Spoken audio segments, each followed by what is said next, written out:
Have you ever wondered how buy orders could make you profit? I remember sometime back in 2019 when I used to spend hours placing hundreds of buy orders on unusual hats on backpack.tf classifieds with the few dozen keys I had as a human, and then the next day, a majority of them were just overcut by several unusual trading bots. I tried to let them just sit there, and I prayed for a dump. Then the week after I placed these buy orders, no one even sent me a trade offer on the hats I placed buy orders for, and I just wasted hours of my time for no result at all. So I thought that buy orders were utterly useless since trading bots were killing the economy and their greedy owners were taking all the profit in for themselves.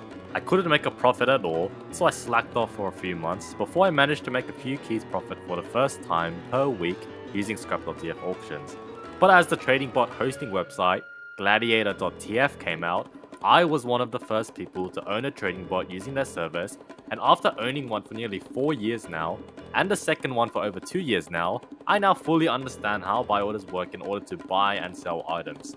Buy orders are not useless, and their function has an opportunity for everyone to capitalize on.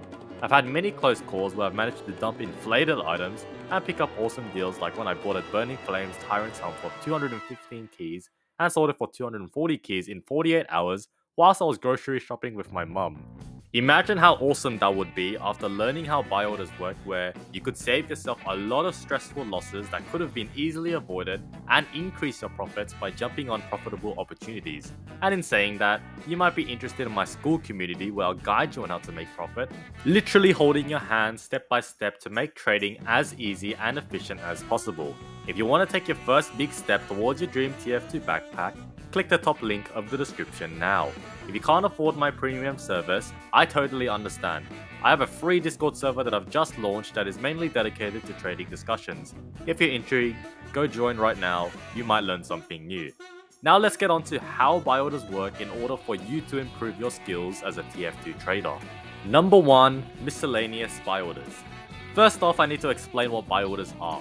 On backpack.tf, the main TF2 trading website to price items, sell items, and buy items, buy orders are what people are willing to buy an item for instantly, especially if they're a trade bot.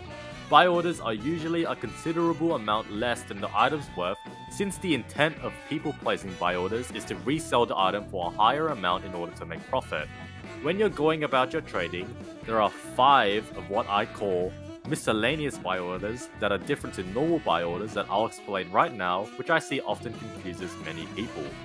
First off is the painted buy order. This is very common amongst non-unusual cosmetics, where the top buy order will advertise that they are willing to pay more than what the cosmetic is worth, but only if it has a certain paint on it. If you try telling them the cosmetic without the paint on it, they'll rightfully decline since it's not exactly what they were looking for. Second is the generic buy order. This is common on unusuals, whereby bots or a human will advertise that they are buying an unusual, but they will accept any effect for that price. So for example, they'll advertise they are buying an unusual team captain for 65 keys. But you can literally send them any effect and they have to accept. This could be dead presidents, haunted ghosts, burning flames, it doesn't matter. You send them an unusual team captain with any effect, they accept 65 keys. Of course, generic buy orders tend to be priced very low, since low tier effects would deem them unprofitable if priced high. Third is spelled buy orders.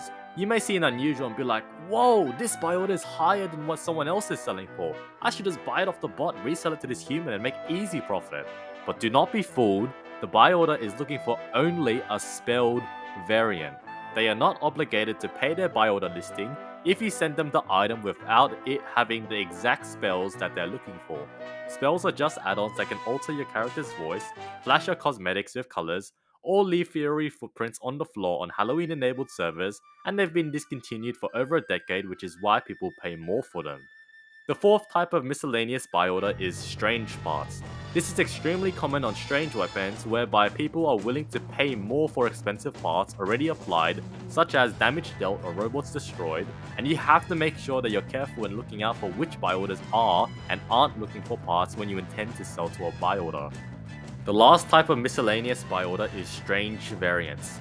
Many unusual hats in TF2 can have a strange variant, and you need to look out for these buy orders that intend to pay a lot more for an unusual, but only if it's strange as well. They often block out many other buy orders on that exact replica you intend to sell, so click expand to view them all. So when you're intending to sell to a buy order, double check that they are buying the exact replica that you own. Number 2, don't place buy orders. I learned it the hard way, and you should learn from my mistakes. Especially as a human, it is not a good idea to spam buy orders no matter how many keys you have. This is because 1, there's a 99.9% chance that your buy order won't receive a dump, even if it's like a key higher than the other bots because it's not as convenient. 2, the bots you are competing with are just gonna overcut you anyway and render your buy order useless if not updated.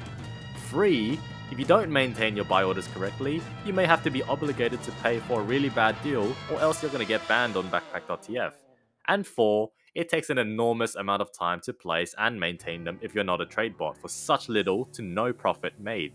Therefore, I believe that only trade bots should be the only ones placing buy orders. They instantly accept trades, making them a convenient option for players to sell to. They automatically update their prices to keep your keys safe, and it takes a lot less time to set up compared to manually placing buy orders from your main account.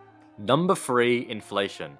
How good an item looks in someone's loadout or how useful the utility functions of an item are would dictate most of its value. However, especially with the rise of trade bots in the market now, buy orders constantly overcut each other by 1 scrap to even a few keys every single day. Many illiquid items in the market are gaining value, but it's not because of the supply and demand, but it's because of trade bots' buy orders rising due to competing against each other in who can get the dump first. If you see buy orders really high on a hat, even higher than previous price suggestions in the past, you should be cautious that bot activity is dictating the price instead of supply and demand. This is because no one is willing to pay more for the hat just because the buy orders are high. They wanted it for the aesthetic appeal and had a value in mind for what they would have paid. We all know the saying, whatever comes up must come down. High buy orders have to eventually disappear down to generic price because the bots won't be able to sell the item if someone dumps to them, and you could be in a lot of trouble if you bought an inflated item and then buy orders crash, making your listing outrageously high for the given market conditions. Therefore, avoid inflated items at all costs, and you know they're inflated by just looking at the buy orders. Number 4, safety net. I believe that when you buy deals to flip in TF2 trading, you should always consider buy orders as your safety net. When all goes bad and you're stuck with unsellable garbage, higher buy orders mean you won't lose as much profit. But I don't think that you should solely buy because the buy orders are high. Just use them as a tool to gauge your risk for when you buy a deal and dump to buy orders if necessary. For example, you bought a Circling Heart Errata Festive Tree for 22 keys. Buy orders are at 20.31 keys, so in the worst case scenario, you will lose 1.69 keys if all goes wrong, such as another bot coming into the market and selling for 23 keys, which would kill your profit margin. I think that this is a smarter way to utilize buy orders than if you were to buy an Orbiting Planet's Anger for 36 keys, where buy orders are 28 keys, meaning in the worst case scenario, you would lose 8 keys if all goes wrong. However, just because a deal isn't close to buy orders doesn't mean it isn't a good deal. That leads us on to number 5, crash buy orders. This is the scenario for when buying deals becomes super profitable. Don't be fooled by just looking at buy orders, look at the bigger picture. When buy orders crash, usually because they were inflated, it's rare, but these buy orders can still receive dumps. Trading bots are programmed to make profit, so what they do is just list a little bit higher than what they bought it for, and you can swoop in, buy it, and then resell it for its actual suggested price according to the market demand. So for example, I bought this Spectral Wick Chill Chalo for 100 keys off of a trading bot. There's literally only 2 buy orders at 52.77 keys, and then it drops off to generic buy orders. I had a feeling that 100 keys for this was really cheap despite being very far from buy orders, and I was right. I listed it for $299.99, intending to sit on it for a while, and it sold in under 3 weeks for about 55 keys profit. That's 55% profit in 3 weeks, and I found that unusual by just checking for the cheapest all-class Spectral Wick Unusual, and this Chill Chalo was by far better than everything else. So don't downplay that a hat isn't close to buy orders. It can help, but also sometimes it can be insanely profitable. And that's all I have to say for how buy orders work in TF2. Remember to check out the school group and the Discord server in the top of the description. Thanks for watching this video, leave a like, subscribe, turn on notifications, and leave a comment on this video about your experience with buy orders. See ya!